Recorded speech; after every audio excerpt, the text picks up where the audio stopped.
Hello everybody, good morning.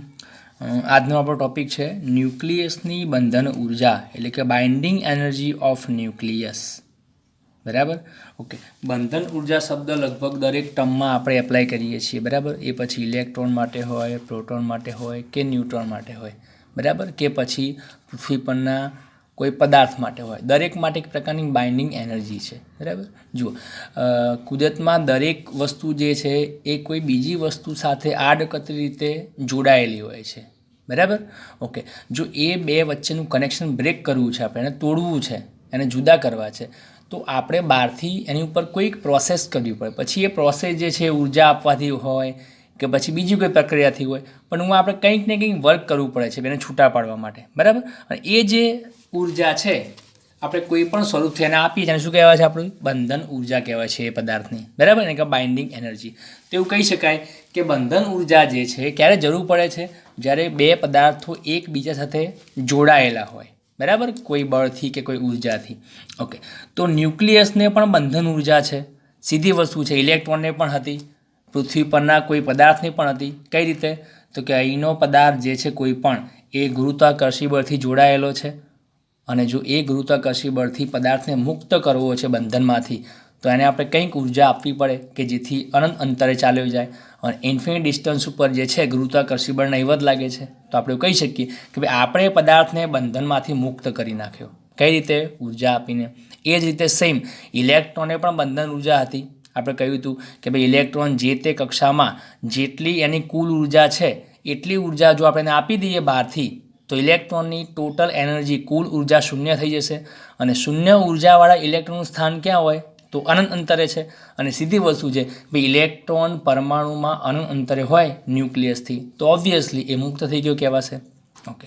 એ જ રીતે nucleus જે છે એ શાનું બનેલું છે? આપણને ખબર છે કે પ્રોટોન અને ન્યુટ્રોનનું બનેલું છે. બરાબર. આ બે કણો જે છે ન્યુક્લિયસ અંદર બંધ છે. ઓકે. જો આપણે આ કણને જો છૂટા કરવા છે, છૂટું પાડવા છે, મતલબ કે પ્રોટોન ન્યુટ્રોનને આપણે ન્યુક્લિયસમાંથી મુક્ત કરવા છે, એને મુક્ત અવસ્થામાં લઈ જવા છે, તો પણ આપણે બહારથી ઉર્જા આપવી પડશે. અને જે પણ ઉર્જા આપીશું એ શું કહેવાશે? ન્યુક્લિયસની બંધન ઉર્જા કહેવાશે. ઓકે. હવે આ બંધન ઉર્જા કેટલી હશે, એટલે કે આપણે કેટલી ઉર્જા આપીશું તો આવું કામ થશે? ઓકે. તો એવું કહી શકીએ કે જો આપણે કોઈ ન્યુક્લિયસમાં કેટલા પ્રોટોન ન્યુટ્રોન છે, કેટલી સંખ્યામાં, જો એ આપણને ખબર પડી જાય તો આપણે ન્યુક્લિયસનું માસ જે છે એ કાઢી શકીએ છીએ. કેમ કે આપણને એક સિંગલ પ્રોટોન ન્યુટ્રોનનું માસ ખબર છે કે કેટલું હોય છે. બરાબર. માસ ઓફ પ્રોટોન કેટલું હોય છે? યુ એકમમાં 1.00727 યુ, અને ન્યુટ્રોનનું માસ છે 1.00866 યુ. બરાબર. તો આપણને સિંગલ પ્રોટોન ન્યુટ્રોનનું માસ અગર ખબર છે, તો જો આપણને એટલી ખબર હોય કે ભાઈ ફલાણા ન્યુક્લિયસમાં આટલા પ્રોટોન ન્યુટ્રોન છે, તો આપણે એના આધારે એનું માસ નક્કી કરી શકીએ કે આ ન્યુક્લિયસનું માસ આટલું હોવું જોઈએ. બરાબર. ઓકે. તો આપણે એવો ટ્રાય કર્યો. બરાબર. માની લો કે આપણી પાસે કોઈ એક આવું ન્યુક્લિયસ છે. બરાબર.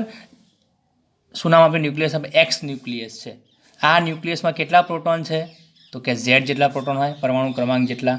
આની અંદર પ્રોટોન પ્લસ ન્યુટ્રોન કેટલા છે? તો કે એ જેટલા હશે. તો કોઈ પણ ન્યુક્લિયસના ભાઈ દર્શાવતા હતા એક્સ ઝેડ એ આ રીતે. બરાબર. ઓકે. ચલો, તો આપણે શું કહીશું કે ભાઈ આ ન્યુક્લિયસની અંદર ઝેડ જેટલા પ્રોટોન છે, તો ટોટલ પ્રોટોનનું માસ કેટલું થાય? તો એક પ્રોટોનનું માસ આપણને ખબર છે, માસ ઓફ પ્રોટોન એમપી. તો એવા કેટલા છે? ઝેડ જેટલા છે. તો ટોટલ પ્રોટોનનું માસ આટલું થાય, ઝેડ એમપી જેટલું. પ્લસ ન્યુટ્રોન કેટલાની અંદર? તો એન જેટલા ધારો કે ન્યુટ્રોન છે. અને એક ન્યુટ્રોનનું માસ આપણને ખબર છે કે માસ ઓફ એન દર્શાવી દઈએ આપણે એને આ રીતે. ક્લિયર? અને આ એન સંખ્યા આપણે કઈ રીતે કાઢતા હતા? ન્યુટ્રોનની સંખ્યા એ માઇનસ ઝેડ કરીને, એટલે કે દળાંકમાંથી ક્રમાંક માઇનસ કરો તો આપણને એન મળશે. તો આ આપણે શું ફાઇન કર્યું? આ આપણે ફાઇન કર્યું કે ભાઈ આ જે ફલાણું ન્યુક્લિયસ છે એક્સ નામનું, એની અંદર ઝેડ જેટલા પ્રોટોન છે અને એન જેટલા ન્યુટ્રોન છે. તો આ ન્યુક્લિયસનું માસ કેટલું હોવું જોઈએ? તો કે બંનેના માસનો સરવાળો કરો તો આવું ટોટલ માસ હોવું જોઈએ. બરાબર. ઓકે. પણ નવાઈની વાત છે, ધારો કે આ ન્યુક્લિયસનું માસ જે બને છે, ધારો કે કેપિટલ એમ જેટલું છે, તો આ બંને સરખા નહોતા. સમજો શું કહેવા માગું છું કે ભાઈ આ ન્યુક્લિયસમાં જેટલા પ્રોટોન ન્યુટ્રોન જોઈએ છે અંદર છે, એટલાનું આપણે જો સ્વતંત્ર માસ આપણે કાઢી નાખીએ એનું કેલ્ક્યુલેશન કરી, તો એ માસ કરતાં જે એકચ્યુઅલમાં માસ હોય છે ન્યુક્લિયસનું એ અલગ હોય છે. તો એનું રિલેશન આ રીતે જુઓ, આ રીતે છે. તો શું કહી શકાય કે પ્રોટોન ન્યુટ્રોનનું જે મુક્ત અવસ્થામાંનું દળ છે એનો સરવાળો એના કરતાં ન્યુક્લિયસનું દળ હંમેશા ઓછું હોય છે. કેટલું ઓછું હોય છે? તો ઓબ્વિયસલી આ બે માસને માઇનસ કરી દો, આ જેટલું મળ્યું અને આ જેટલું મળ્યું, બેને માઇનસ કરો, તમને એનો તફાવત મળશે કે ભાઈ કેટલો ઓછું આવે છે. અને એ જે ઓછું માસ મળે છે એને કહેવાય છે ડેલ્ટા એમ, દર્શાવાય છે. અને નામ આપ્યું અને આપણે દળ ક્ષતિ, ઇંગ્લિશમાં જો કહીએ ને તો એને કહેવાય છે માસ ડિફેક્ટ. ડિફેક્ટ મતલબ ઉણપ, ત્રુટિ, ક્ષતિ. બરાબર, આ શબ્દો તમે 11th સ્ટાન્ડર્ડમાં ભણી ગયા છો માપન અને એકમ પદ્ધતિની અંદર કે કેટલી ત્રુટિ આવે છે, દળમાં કેટલી ક્ષતિ આવે છે. ઓકે, કઈ રીતે મળશે? તો ZMP plus NMN minus M. બરાબર. ઓકે, ચલો એક્ઝામ્પલથી સમજીએ આપણે. માની લો કે આપણી પાસે એક હિલિયમ છે, હિલિયમનું ન્યુક્લિયસ છે. તો આપણને ખબર છે કે હિલિયમ ન્યુક્લિયસની અંદર કેટલા પ્રોટોન છે? 2, પરમાણુ ક્રમાંક 2 છે એનું. અને કેટલા ન્યુટ્રોન છે? તો A - Z કરો તો 2 ન્યુટ્રોન છે. આનો મતલબ એ કે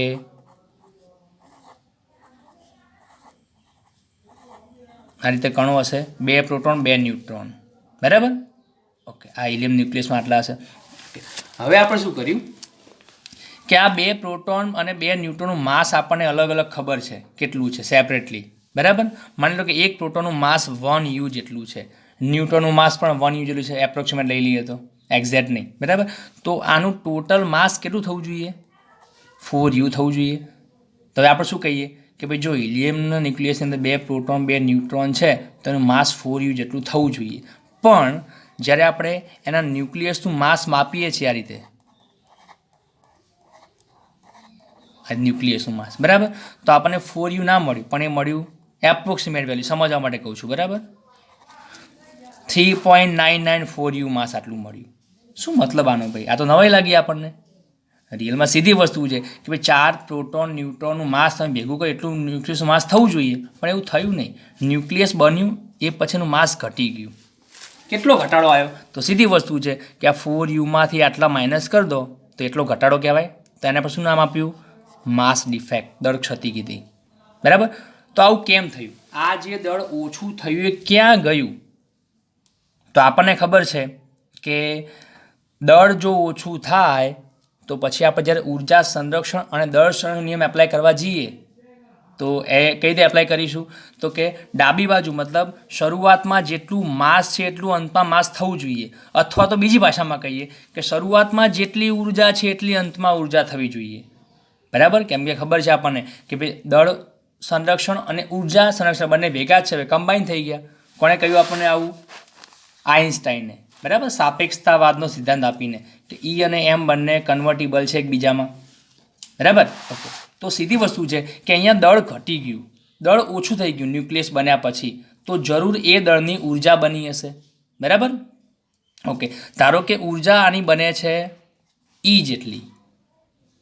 બરાબર. અને આ જે ઉર્જા છે એ ઉર્જાને જ કહેવાય છે બાઇન્ડિંગ એનર્જી, બંધન ઉર્જા. જો અહીંથી આપણો કોન્સેપ્ટ સ્ટાર્ટ થઈ ગયો.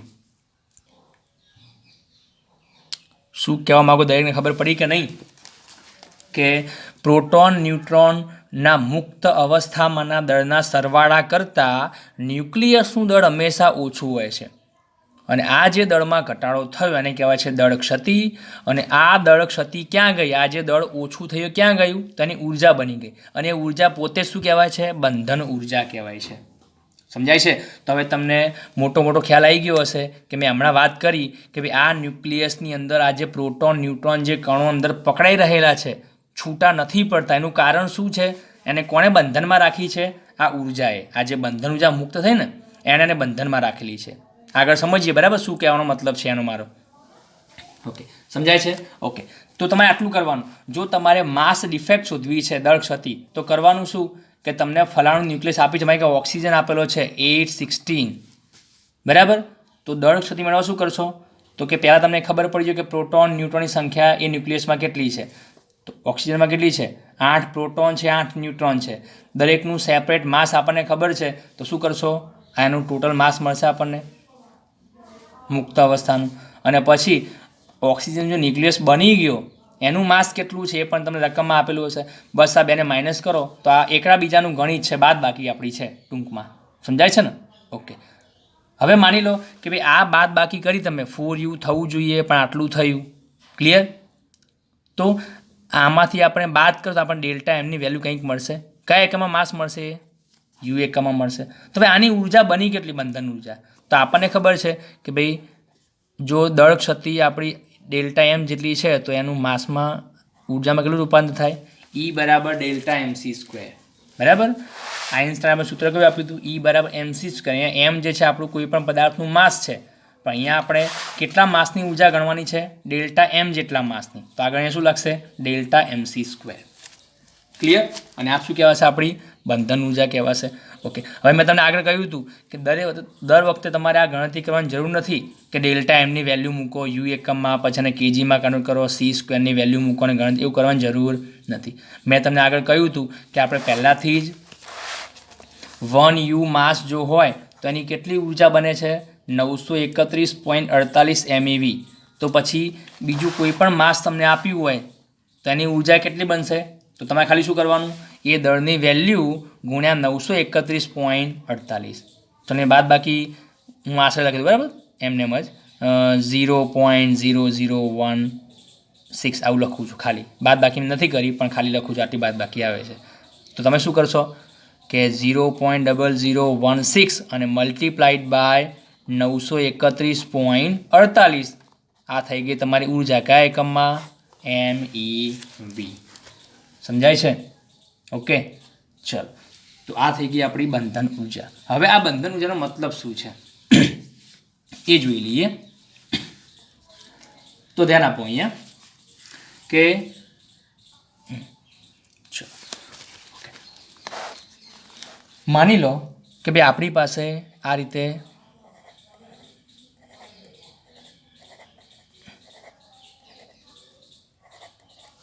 પ્રોટોન ન્યુટ્રોન મુક્ત અવસ્થામાં છે. બરાબર? કેટલા છે? 3 પ્રોટોન છે, 3 ન્યુટ્રોન છે. આવા અલગ અલગ 6 કણો છે આપણી પાસે. બરાબર?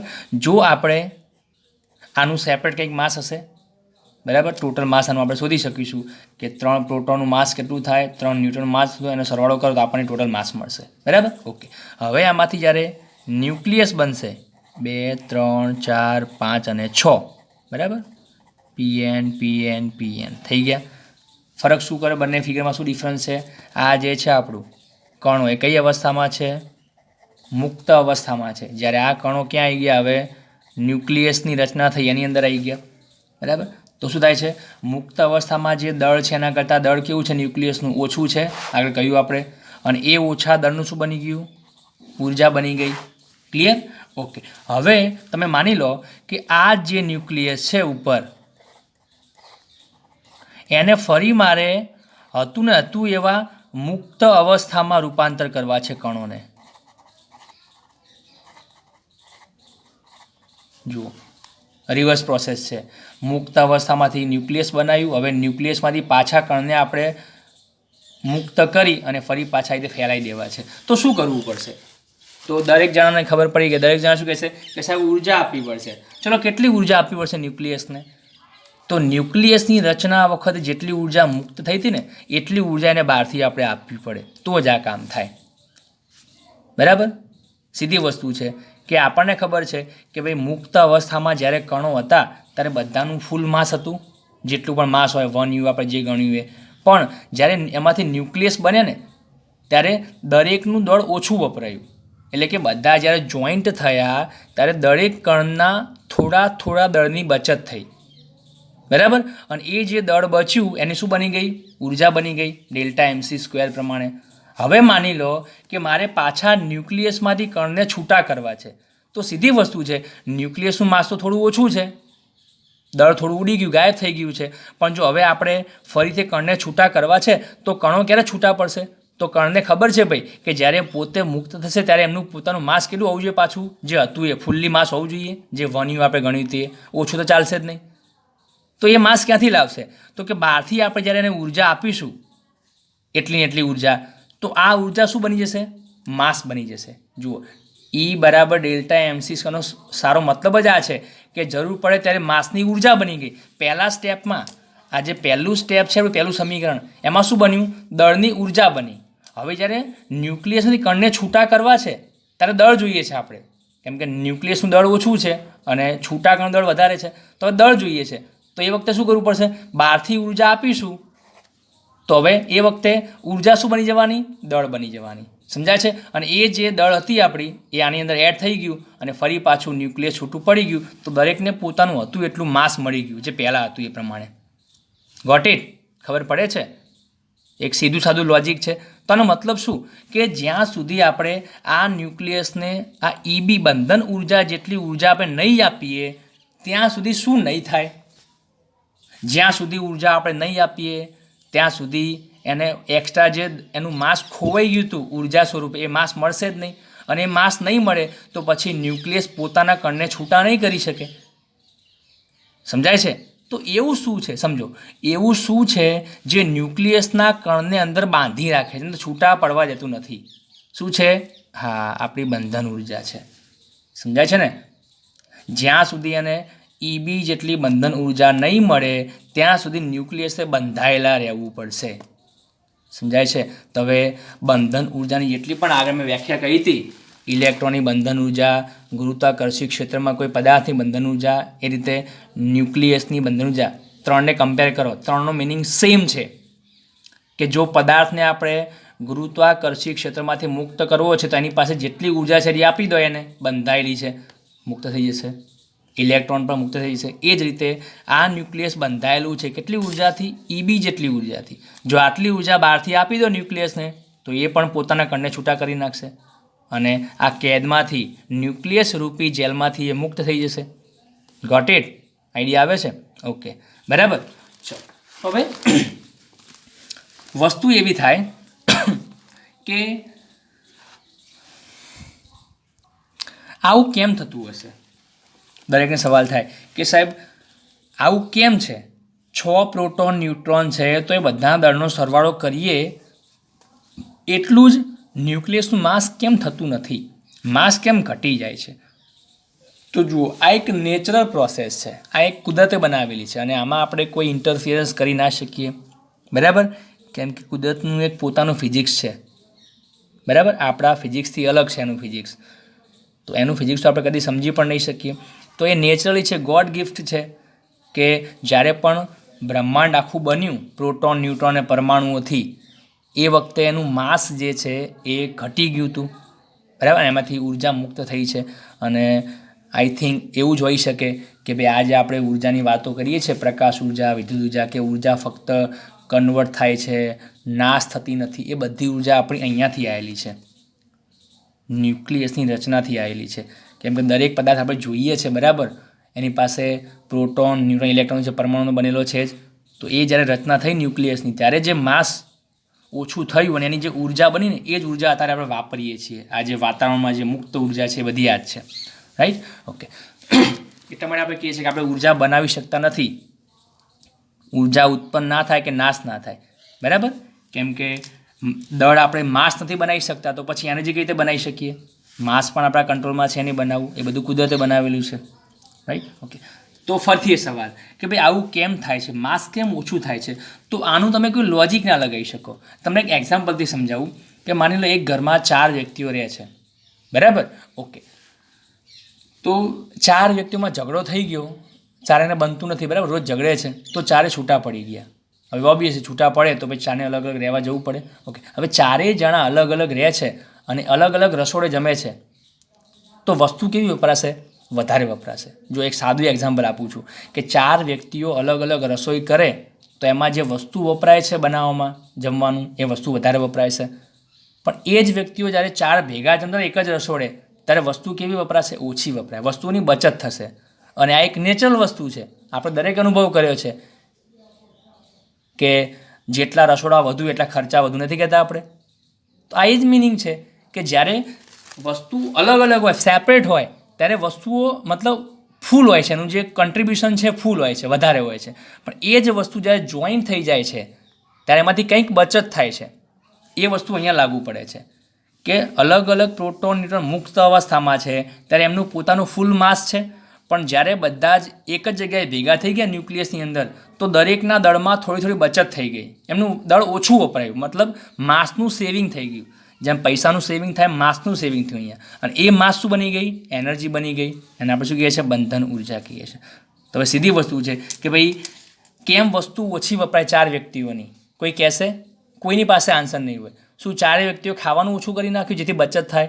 Answer is no. જમવાનું જોઈએની જ ક્વોન્ટિટી છે દરેકની છે, તો એવું કંઈ જ નથી બદલાયું કે જેથી વસ્તુની બચત થાય, છતાં પણ થાય છે. સમજાય છે? તો આ જ એક મિનિંગ છે કે અમુક વસ્તુની અંદર આપણે ફિઝિક્સ એપ્લાય નથી કરી શકતા. હા, આની પાસે ફિઝિક્સ તો છે જ, કેમ કે વિષય આપણો ક્વોન્ટમ ફિઝિક્સનો છે, પણ હજુ આપણે જાણતા નથી એવું કે શેના કારણે આવું થાય છે. એવી કઈ રીતે ગોઠવણ હોય છે પ્રોટોન ન્યુટ્રોનની કે જેથી માસમાં બચત થાય છે. રાઈટ? ઓકે. એક બીજું એક્ઝામ્પલ લઈ લઈએ કે એક વ્યક્તિ ગામડામાંથી સિટીમાં રહેવા જાય છે મારી જેમ, બરાબર? તો મકાન શોધે છે, તો એને એક મકાન મળી જાય છે અને ભાડું હોય છે 3000 રૂપિયા. 3000 રૂપિયા આપણે છે એકલા રહેવાના. ઇવન એને આખા મકાનની જરૂર પણ નથી, છતાં પણ એને રહેવું પડે છે, બરાબર? ઓકે. બજારમાં જાય છે અને એના જેવો બીજો એક ભાઈ મળી જાય છે, મુલાકાત થાય છે, ઓળખતા હોય છે, તો એ પણ પોતે રહેવા આવ્યા સિટીમાં, એને પણ 3000 ભાડું થાય છે.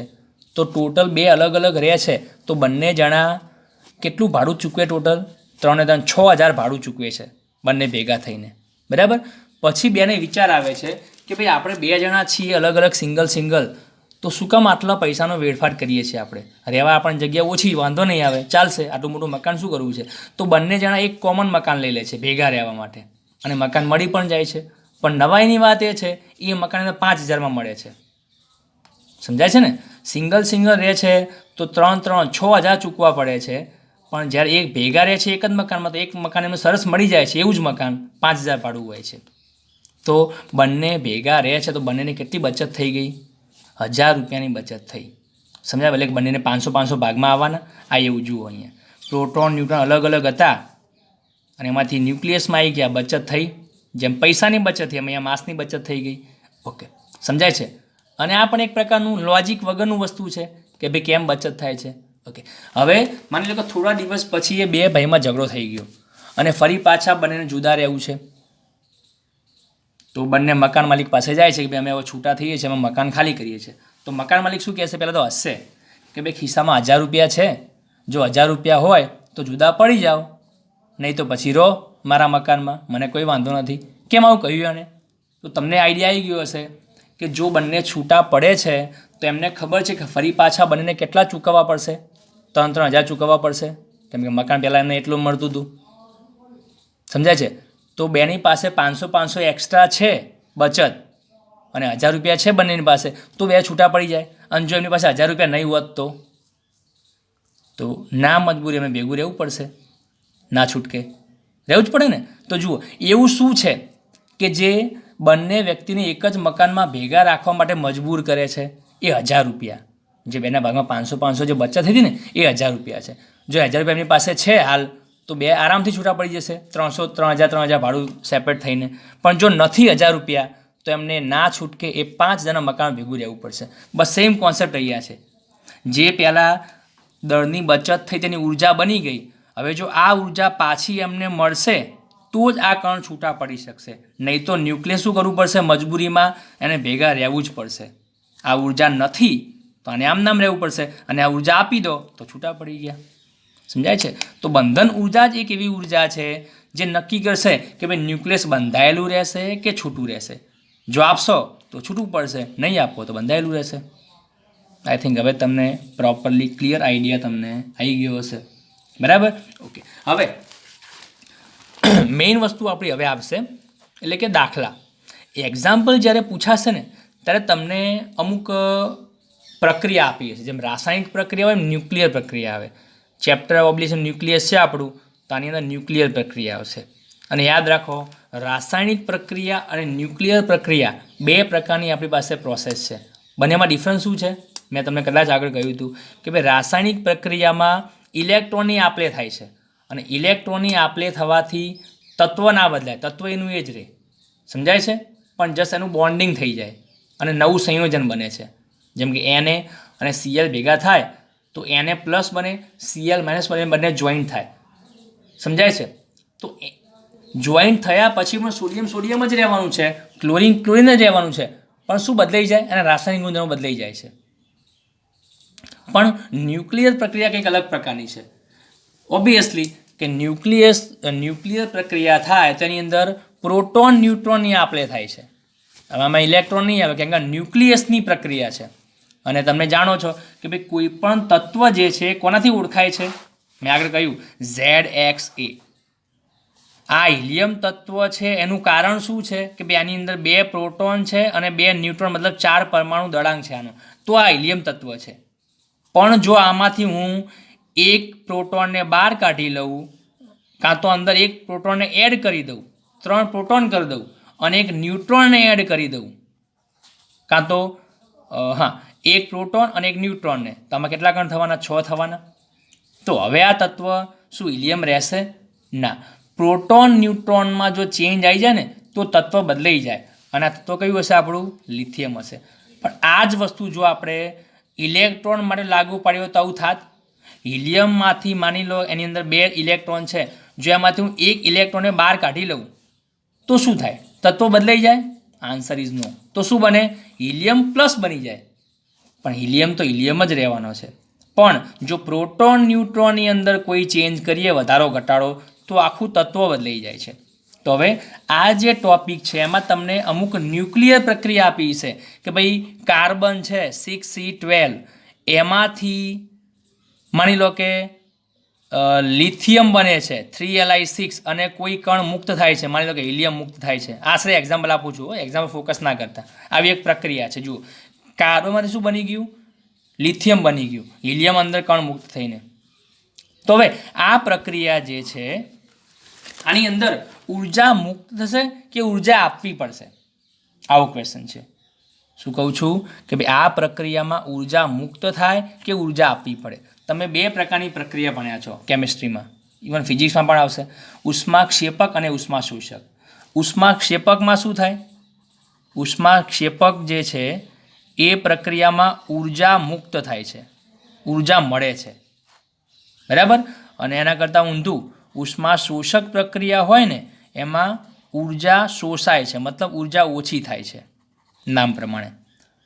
અને એ પણ ભણ્યા હતા કે ઉષ્માક્ષેપક પ્રક્રિયા કેવી હોય? આપમેળે થાય, આપમેળે, બરાબર, સ્વયં થાય. અને ઉષ્માશોષક પ્રક્રિયા કરવી પડે, કેમ કે સીધી વસ્તુ છે કે બહારથી ઉર્જા આપશો, પ્રક્રિયા ઉર્જાનું શોષણ કરશે અને પછી પ્રક્રિયા થશે, તો એ કેવી કહેવાય? કરવી પડી કહેવાય પ્રક્રિયા. તો ફિઝિક્સમાં આપણે કેમિસ્ટ્રીમાં 2 પ્રકારની પ્રક્રિયા હોય, ઉષ્માક્ષેપક જે આપમેળે થાય, ઉષ્માશોષક જે કરવી પડે, બરાબર. તો આની અંદર આ જે 2 પ્રક્રિયાઓ છે એ પણ ઉષ્માશોષક અને ઉષ્માક્ષેપક પ્રક્રિયા છે. જુઓ, પહેલી જે પ્રક્રિયા છે ને એ ઉષ્માક્ષેપક છે. કેમ? ન્યુક્લિયસની રચના થઈ એ વખતે ઉર્જા મુક્ત થઈ. જુઓ, નિપજ સાઇડ કહેવાય અને આ પ્રક્રિયક સાઇડ કહેવાય. તો એરોની આ સાઇડ આપણી નિપજ છે, આ નિપજ સાઇડ જો ઉર્જા પ્લસ કરી લખો તમે, પ્લસ ઉર્જા, તો આ શું કહેવાય? ઉષ્માક્ષેપક કહેવાય, બરાબર. તો ન્યુક્લિયસની રચના થવી, ફોર્મેશન ઓફ ન્યુક્લિયસ, એ પ્રક્રિયા કઈ કહેવાય? ઉષ્માક્ષેપક કહેવાય. એન્ડોથર્મિક તમે કહો છો એ, બરાબર. અને આ પ્રક્રિયા કેવી હશે? આપમેળે થતી હશે. અને બીજું, આ પ્રક્રિયામાં બીજું શું થતું હશે? દળમાં ઘટાડો થતો હશે. જો ચેક કરો, પ્રક્રિયકમાં દળ કેવું હતું અને નિપજમાં દળ ઓછું છે એના કરતાં. સમજાય છે? તો દળમાં શું થાય? ઘટાડો થાય.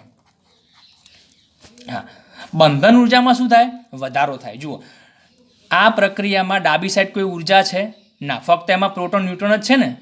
આ ઓકે, એની દળની ઉર્જા તમે ગણવા જાઓ mc² કરીને તો એની ઉર્જા છે દળના કારણે, પણ બીજી કોઈ ઉર્જા છે એક્સ્ટ્રા?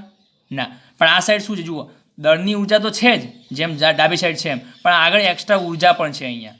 તો મતલબ શું કહેવાય? બંધન ઉર્જામાં વધારો થાય. જો આ એકદમ બહુ ઇમ્પોર્ટન્ટ ટોપિક છે, આ લાક્ષણિકતાઓ, કે પ્રક્રિયા, ફલાણી પ્રક્રિયા તમને આપેલી છે તો એ આપમેળે થાય છે કે કરવી પડે છે, ચેક કરો. તો એના માટે સરખામણીના મુદ્દા કયા? તમે કઈ રીતે ડિસાઇડ કરશો કે ભાઈ આ પ્રક્રિયા આપમેળે થઈ કે કરવી પડી? તો તો સરખામણીના મુદ્દા આવી રહ્યા છે. જો આ મેં લખ્યા કે જો દળમાં ઘટાડો થતો હોય, પ્રક્રિયક કરતાં નિપજનું દળ ઓછું હોય, એટલે કે તમે પ્રક્રિયાનું માસ માપ્યું સેપરેટલી અને પછી નિપજનું માસ માપ્યું. અહીંયા શું કર્યું તમે? કાર્બનનું માસ માપ્યું અને પછી અહીંયા આ બાજુ લિથિયમ અને હિલિયમનું માસ માપ્યું અને આ બેનો દળનો સરવાળો કર્યો. જો કાર્બન કરતાં આ બેનું દળ જો ઓછું હોય, ઘટે, તો આપણે શું કહીશું કે ભાઈ દળમાં ઘટાડો ક્યારે થાય? ઉર્જા મુક્ત થાય ત્યારે. તો પ્રક્રિયા કઈ કહેવાય? ઉષ્માક્ષેપક કહેવાય અને મતલબ પ્રક્રિયા આપમેળે થઈ કહેવાય. પણ એના કરતાં ઊંધું, આ પ્રક્રિયા જે એને કહેવાય ઉષ્મા શોષક. ઉષ્મા શોષક એટલે કે ન્યુક્લિયસમાંથી જો ઘટક કણને છૂટા કરવામાં આવે એના કરતાં ઊંધું પહેલી પ્રક્રિયા કરતાં, તો એ પ્રક્રિયા ઉષ્મા શોષક કહેવાય. કેમ? કેમ કે જો આની અંદર પ્રક્રિયક સાઈડ ડાબી સાઈડ ઉર્જા આપી, જો આપણે પ્લસ કરી ઉર્જા, પ્લસ એનર્જી એને આપી, ત્યારે આ પ્રક્રિયા થઈ. સમજાય છે? તો આની અંદર શું ગુણધર્મ છે? કરવી પડે, પ્રક્રિયા કરવી પડે. પછી ત્રીજું, દળમાં શું થાય? વધારો થાય. ચેક કરો કે ન્યુક્લિયસના દળ કરતાં આ જે છૂટા પડે આ બાજુ, એનું દળ કેવું હોય? વધારે હોય. સમજાય? તો દળમાં વધારો. ઓકે. પછી થર્ડ, બંધન ઉર્જામાં ઘટાડો. કેમ કે જો આ બાજુ ડાબી સાઈડ બંધન ઉર્જાનું પદ છે, આ બાજુ પદ નથી, મતલબ અહીંયા 0 તમે લખી શકો. સમજાય છે ને? કશું ના હોય તો કે આની અંદર બંધન ઉર્જામાં ઘટાડો થાય છે. જુઓ, ઈબી બંધન ઉર્જામાંથી અંતમાં કેવી થઈ ગઈ? 0 થઈ ગઈ ઉર્જા, કેમ કે આની અંદર વપરાઈ ગઈ ઉર્જા. બરાબર? તો શું લખશું અહીંયા? બંધન ઉર્જામાં ઘટાડો થાય. તો બિલકુલ પહેલાં કરતાં ઊંધા મુદ્દા બીજામાં છે. સમજાય છે? ઓકે. તો તમને જરૂર આની પડશે કે તમને દાખલા આપ્યા હશે G-NEET ગમે તે કોઈ બી જગ્યાએ, બરાબર? તો તમે એક પ્રક્રિયા આપી હશે અને પછી એમ કહેશે કે ભાઈ આ પ્રક્રિયા બોલો આપમેળે થાય છે કે નહીં, કાં તો પછી પ્રક્રિયા ઉષ્મા શોષક છે કે ઉષ્માક્ષેપક છે. તો આપણા માટે કમ્પેરિઝન કરવાના મુદ્દા કયા? 1, દળમાં વધારો ઘટાડો અને 2, બંધન ઉર્જામાં વધારો ઘટાડો. એમાં પણ જો તમારે સારો આન્સર લાવવો છે સ્પીડમાં, તો આપણે દળનો ઉપયોગ કરીશું. એકદમ સિમ્પલ લોજિક છે દળનું કે ભાઈ અહીંયા પ્રોટોન ન્યુટ્રોનની સંખ્યા કેટલી, જો આપણને ખબર છે તો આનું માસ માપી લો, ટોટલ કેટલું થાય, ન્યુક્લિયસનું માસ માપી લો અને કમ્પેર કરો. જો ઘટે છે માસ પહેલાં કરતાં, તો ઉષ્માક્ષેપક છે, પ્રક્રિયા આપમેળે થાય છે. અને જો માસ વધી ગયું પહેલાં કરતાં, તો એ ઉષ્મા શોષક કહેવાશે. ક્લિયર? તો આઈ થિંક તમને બધાને આ કોન્સેપ્ટમાં ખબર પડી ગઈ હશે. ચલો, હવે બીજી એક નેક્સ્ટ વસ્તુ કે આ જે બંધન ઉર્જા મુક્ત થઈ એ કોની છે? તો એ બંધન ઉર્જા ન્યુક્લિયસની છે, આખા ન્યુક્લિયસની છે. એટલે કે આની અંદર દરેક કણનું કોન્ટ્રીબ્યુશન છે. કેમ કે દરેક કણનું માસ થોડું ઓછું વપરાયું છે, એ માસના કારણે જે બચત થઈ એની ઉર્જા બની છે. તો યાદ રાખો, બંધન ઉર્જા કોની હોય ભાઈ? ન્યુક્લિયસની હોય, આખા ન્યુક્લિયસની હોય, ભાગે પડતી બધાની આવે. જેમ કે પેલા જે 1000 રૂપિયા બચ્યા હતા, એ કોના બચ્યા હતા? કોઈ એકના? ના, બંનેના. 500 બચ્યા હતા, બંનેના અડધા. સમજાય છે? તો એ બચત જે થાય એમાં બધાનું કોન્ટ્રીબ્યુશન હોય. એમ અહીંયા જે બંધન ઉર્જા મુક્ત થાય છે એ આખા ન્યુક્લિયસની છે. બરાબર? ઓકે. પણ માની લો કે મારે કોઈ એક કણની કેટલી ઉર્જા ભાગ્યા એ શોધવી છે મારે, કે ભાઈ આખા ન્યુક્લિયસની બંધન ઉર્જા ધારો કે 100 જૂલ છે, તો આમાં એક કણના ભાગમાં કેટલી ઉર્જા આવશે? તો આપણે મેથેમેટિક્સનો ઉપયોગ એને કાઢી શકીએ આઈડિયલી કે ભાઈ અંદર જેટલા કણો છે ન્યુક્લિયસમાં અને જેટલી ઉર્જા મુક્ત થઈ ગઈ એનો ભાગાકાર કરો તમે, તો તમને એકની ઉર્જા મળી જાય. સમજાય છે? તો એને આપણે કહીએ છીએ EBN. જો આ એક નવો વર્ડ છે સારો, આને કહેવાય છે બાઇન્ડિંગ એનર્જી પર ન્યુક્લિયોન, એટલે કે ન્યુક્લિયોન દીઠ બંધન ઉર્જા. શું મતલબ આનો? ન્યુક્લિયોન દીઠ મતલબ એક ન્યુક્લિયોન, અને ન્યુક્લિયોન મતલબ પ્રોટોન કહો કે ન્યુટ્રોન કહો, બંને કમ્બાઇન્ડ નામ છે. બરાબર? તો એક ન્યુક્લિયોનની ઉર્જા કેટલી છે? તો આપણે શું કરીશું કે ભાઈ ટોટલ ન્યુક્લિયસની બંધન ઉર્જા કેટલી છે? EB જેટલી છે, અને ભાગ્યા ટોટલ કણની સંખ્યા કેટલી છે? ભાઈ ન્યુક્લિયસમાં કણની સંખ્યા કેટલી હોય? એ આટલી. જુઓ, એ જેટલી હોય કે નહીં? પ્રોટોન પ્લસ ન્યુટ્રોનની સંખ્યા શેને દર્શાવાય છે? એ વડે. તો આપણે શું કરીશું? EBને આપણે એથી ડિવાઈડ કરી નાખો, તો આ થઈ ગયું ન્યુક્લિયોન દીઠ બંધન ઉર્જા, એટલે કે એક ન્યુક્લિયોનની મળશે. હવે હું તમને એક્ઝામ્પલથી સમજાવી દઉં ખાલી, કે માની લો આ જે મેં તમને એક્ઝામ્પલ આપ્યું એની અંદર ઈબીની વેલ્યુ ધારો કે 100 MeV છે, બરાબર, અને કણની સંખ્યા ધારો કે 10 છે. સમજવા માટે ભલે 6 દશામાં 10 સમજી લો. તો હું શું કહીશ કે જો હું 100 MeV જેટલી ઉર્જા ન્યુક્લિયસને પાછી આપી દઉં આ રીતે, તો ફરી પાછી એ શું થઈ જશે, ન્યુક્લિયસ એની અંદર કણો જે હતા બધા સેપરેટ થઈ જવાના, અલગ અલગ છૂટા પડી જવાના, મુક્ત થઈ જવાના ન્યુક્લિયસમાંથી. ઓકે, પણ જો મારે આ ન્યુક્લિયસમાંથી એક જ કણને મુક્ત કરવો છે, એક જ આખા ન્યુક્લિયસને મારે છૂટું નથી કરવું, પણ એક કણને મુક્ત કરવો છે, તો એને કેટલી ઉર્જા આપવી પડશે? તો શું 100 આપવી પડશે? તો આન્સર ઇઝ નો. 100 તો બધાની હતી સરખા ભાગે વહેંચાયેલી. એક ન્યુક્લિયોનને છૂટો પાડવો છે તો એકના ભાગે કેટલી ઉર્જા આવે? તો ટોટલ ઉર્જા બધાની 100 છે અને કણની સંખ્યા 10 છે, તો એકના ભાગે 10 ઉર્જા આવે. સમજાય છે? તો અહીંયા આપણે શું કરીશું, ઈબીની વેલ્યુ છે 100 MeV અને કણની સંખ્યા છે 10, તો એક કણના ભાગમાં કેટલી આવી? 10 MeV પર ન્યુક્લિયોન થાય. તો હવે આ ન્યુક્લિયસને જો હું 10 MeV ઉર્જા આપીશ ને, તો આમાંથી એક જ કણ બહાર નીકળશે, કેમ કે એ ઉર્જા એક કણને અનુરૂપ છે. સમજાય છે? ઓકે, તો આ રીતે જો તમને ઈબી આપેલી હોય એ જાણતા હોય તો ઈબીએન મળે, અને જો એકની વેલ્યુ આપેલી છે અને કેટલા કણ છે એ ખબર છે તમને, તો એને આ બાજુ ગુણી નાખો ઈબીએન સાથે, તો ઈબી કહેવાશે. ઈબી બરાબર ઈબીએન ઇન્ટુ એ. ક્લિયર? તો એકની ઉર્જા આપી હોય તો બધાની મળે, બધાની આપી હોય તો એકની ઉર્જા મળે. ચલો, હવે આપણા માટે ઈબી નહીં પણ ઈબીએન બહુ ઇમ્પોર્ટન્ટ છે. ઈબીએન ફેક્ટર આપણા માટે બહુ ઇમ્પોર્ટન્ટ છે. કેમ? તો આનાથી આપણને શું ખ્યાલ આવે છે? તો આનાથી આપણને ન્યુક્લિયસ જે છે તત્વનું એ કેટલું સ્ટેબલ છે, કેટલું મજબૂત છે, કેટલું સ્થાયી છે એ આપણને ખબર પડે છે. કઈ રીતે? માની લો કે આપણી પાસે એક ન્યુક્લિયસ લોખંડનું છે, આયર્નનું છે, અને બીજું ન્યુક્લિયસ એલ્યુમિનિયમનું છે, અને આપણે આયર્ન માટે ઈબીએનની વેલ્યુ કાઢી કે ભાઈ આયર્ન માટે ઈબીએનની વેલ્યુ 8.8 MeV છે, અને એલ્યુમિનિયમ માટે ઈબીએનની વેલ્યુ માની લો કે 4.3 MeV છે. વેલ્યુ આશરે લઉં છું, ફરીથી યાદ કરી દઉં, બરાબર? ઓકે, તો આપણે શું ખ્યાલ આવે? તો કે બંનેમાંથી કોણ મજબૂત છે, કોણ વધુ સ્ટેબલ છે, મતલબ સ્થાયી છે, મજબૂત છે. કેમ?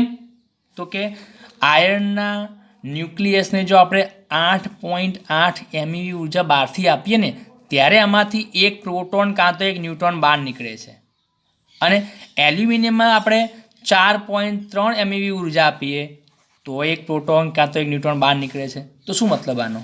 જેટલી વધારે ઉર્જા આપણે આપવી પડે પ્રોટોન ન્યુટ્રોનને મુક્ત કરવા, એટલું એ ન્યુક્લિયસ કેવું કહેવાય? વધારે ચુસ્તપણે બંધાયેલું કહેવાય.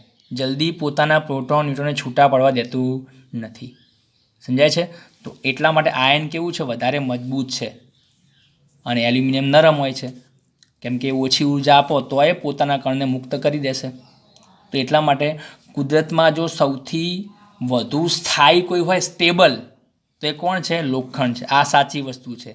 હવે આ હું સમજવા માટે કહેતો નથી તમને, બરાબર? આ હકીકત કહું છું કે કુદરતમાં જેટલા પણ આવત કોષ્ટકમાં તત્વો છે એમાં સૌથી સ્ટેબલ જો એલિમેન્ટ્સ હોય, સ્થાયી તત્વો સૌથી હોય વધુ સ્થાયી, તો એ લોખંડ છે. હવે આનો મતલબ એ નથી કહેતો કે કઠણ છે વધારે લોખંડ, એવું નથી. કઠણ શબ્દ અલગ છે, એ એક પ્રકારની ફિઝિકલ ક્વોન્ટિટી કહેવાય, કઠણ, નરમ ને એ બધું, બરાબર? ભૌતિક ગુણધર્મ કહેવાય. હું એનો ન્યુક્લિયર ગુણધર્મ પ્રમાણે કહું છું કે આવત કોષ્ટકમાં એવું કયું તત્વ છે કે જેનું ન્યુક્લિયસ એકદમ વધારે સ્ટ્રોંગલી બંધાયેલું છે એકદમ, બરાબર? તો એ આયર્નનું ન્યુક્લિયસ છે. ઓકે, ચલો. તો આઈ હોપ કે તમને આનો ખ્યાલ આવી ગયો હશે, અને છેલ્લે જતાં જતાં આપણે તમને આનું એક્ઝામ્પલ પણ એક ગણાવી દઈએ કે કઈ રીતે દાખલા ગણશો, બરાબર? કેમ કે આ દાખલા કમ્પેરેટિવ ઇઝી છે, તો મારો ટાઈમ ના બગડે, તમે જાતે પણ પ્રેક્ટિસ કરતા થઈ જાઓ સ્ટાર્ટ, બરાબર? એ માટે આપણે એને એક્ઝામ્પલ લઈ લઈએ. ઓકે, જો હવે તમને પૂછાશે કે ફલાણા તત્વની, ઓક્સિજનની કે લોખંડની કે એલ્યુમિનિયમની ઈબીએન કેટલી, તો તમે શું કરશો કે ઈબીએનનું સૂત્ર શું હતું આપણું? ઈબી અપોન એ. ઈબી શોધવા માટે પહેલાં શું કરવું પડે તમારે? ડેલ્ટા એમ જોઈએ, કેમ કે બાઇન્ડિંગ એનર્જી કોનાથી બનેલી છે? ડેલ્ટા એમથી. ડેલ્ટા એમ આપણે કઈ રીતે મળશે? આ દળનો તફાવત કરવાથી. કોના દળનો તફાવત? તો કે પ્રોટોન ન્યુટ્રોનની સંખ્યા જે હોય એનો સરવાળો કરી નાખો દળનો, અને પછી એમાંથી ન્યુક્લિયસનું માસ માઇનસ કરી દો તો દળ ક્ષતિ મળશે. તો જુઓ, પહેલું સ્ટેપ આપણું આ રહેશે, દળ ક્ષતિવાળું. એ મળી જાય પછી શું કરશો? એને એ જે દળ ડેલ્ટા એમ મળ્યું એને શું કરશું 931.48થી મલ્ટીપ્લાય કરશું તો એ મળી ગઈ ઉર્જા તમને. અને એ ઉર્જાને આપણે શું કરીશું પછી જેટલા કણની સંખ્યા છે એ વડે ભાગી નાખીશું તો તમને મળશે EBN. ચલો એક્ઝામ્પલ લઈ લઈએ. અહીંયા મેં તમને રફ ખાલી ગણેલું છે બરાબર. ઓક્સિજન 8O16 આની તમારે EBN શોધવાની છે. EBN તો શું કરશો તો જુઓ રકમમાં તમને પહેલાંથી જ દાખલામાં તમને સિંગલ પ્રોટોનનું માસ આપેલું હશે. કેટલું છે 1.00727 U. પછી સિંગલ ન્યુટ્રોનનું માસ 1.00866 U બરાબર. અને પછી ઓક્સિજનના ન્યુક્લિયસનું માસ પણ આપેલું છે. કેપિટલ એમથી આપેલું છે. કેટલું છે 15.99053 U. ક્લિયર. આટલી વેલ્યુ તમને આપેલી છે 3 વેલ્યુ. અને તમને પૂછે કે ભાઈ ઓક્સિજનની EBN શોધો તો ઓક્સિજન માટે એ પણ આપણને ખબર જ છે કેટલો આવે 16 આવે. ઓકે તો પહેલું સ્ટેપ કયું આપણું કે અલગ અલગ સેપરેટ કેટલા કણો છે એનું માસ શોધી નાખીએ. તો 8 પ્રોટોન છે 8 ન્યુટ્રોન છે તો શું કરશો અહીંયા સૂત્ર મૂકશો ZMP + NMN જેમ આગળ કહ્યું એમ.